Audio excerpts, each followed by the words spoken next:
Hello everyone. So guys, word of the day का series है।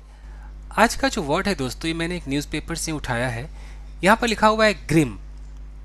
तो ग्रिम एक एडजेक्टिव का काम करता है।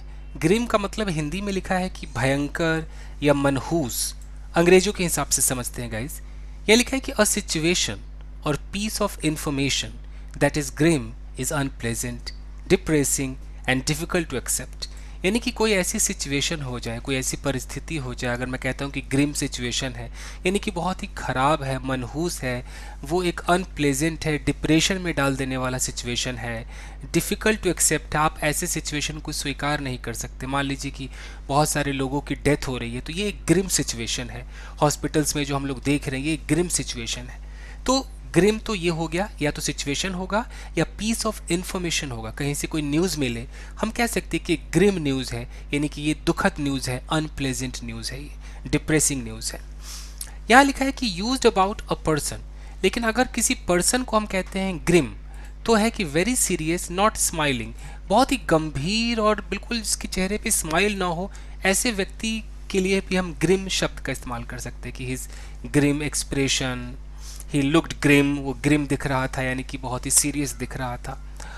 और यहाँ लिखा है कि used about a situation news, अगर किसी सिचुएशन या न्यूज़ के लिए अगर इस्तेमाल हम करेंगे ग्रिम का, तो अनप्लेजेंट होगा या वरिंग होगा, चिंताजनक होगा।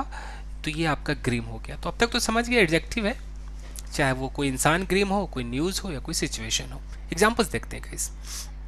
देखिए यहाँ लिखा है कि द न्यूज़ इज़ ग्रिम, यानी कि जो न्यूज़ है, जो खबर है, वो दुखद है, वो डिप्रेसिंग है। आई एम अफ्रेड, मैं डरा हुआ हूँ। क्यों डरा हुआ हूँ? क्योंकि जो न्यूज़ है वो ग्रिम है। ग्रिम है यानी कि वो अच्छा तो बिल्कुल भी नहीं है, वरीइंग है, चिंताजनक है। This is the grim situation. अब कोई भी सिचुएशन है, अगर वो चिंताजनक है, डिप्रेसिंग है, तो हम कह सकते हैं कि एक ग्रिम सिचुएशन है, यानी कि दुखद सिचुएशन है। Look at his grim expression. अब कोई व्यक्ति है, उसके चेहरे का जो एक्सप्रेशन है, अगर वो ग्रिम है, तो यानी कि बहुत ही सीरियस एक्सप्रेशन उसने बनाया हुआ है, अच्छा नहीं लग रहा है, बहुत ही गंभीर लग रहा है, तो हम ग्रिम बोलेंगे। अगला है कि this time none of them were laughing, यानी कि इस वक्त, इस बार उनमें से कोई भी हंस नहीं रहा था।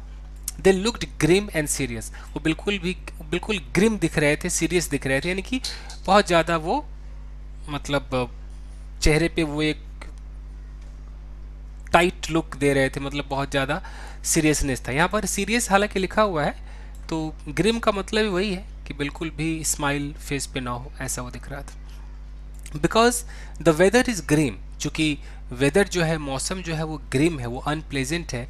We are staying inside our home, हम अपने घर के अंदर रह रहे हैं। क्यों रह रहे हैं? क्योंकि जो मौसम है वो ग्रिम है, वो सही नहीं है।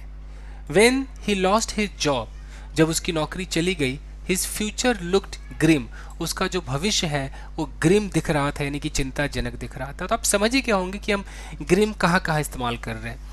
किसी का फ्यूचर ग्रिम है तो चिंताजनक है, किसी का एक्सप्रेशन ग्रिम है यानी कि वो कठोर एक्सप्रेशन है उसका, कोई न्यूज़ ग्रिम है यानी कि वो चिंताजनक है, डिप्रेसिंग न्यूज़ है, कोई सिचुएशन ग्रिम है। तो ग्रिम एक अच्छा वर्ड है, आप इसका इस्तेमाल कीजिएगा इस। तो बस आज के लिए इतना ही दोस्तों। अगर आप चाहें तो इसका एक स्क्रीनशॉट ले सकते हैं, ले लीजिए। ओके, तो मिलते हैं अगले वीडियो में। Till then take care, keep practising and have fun. Thank you guys.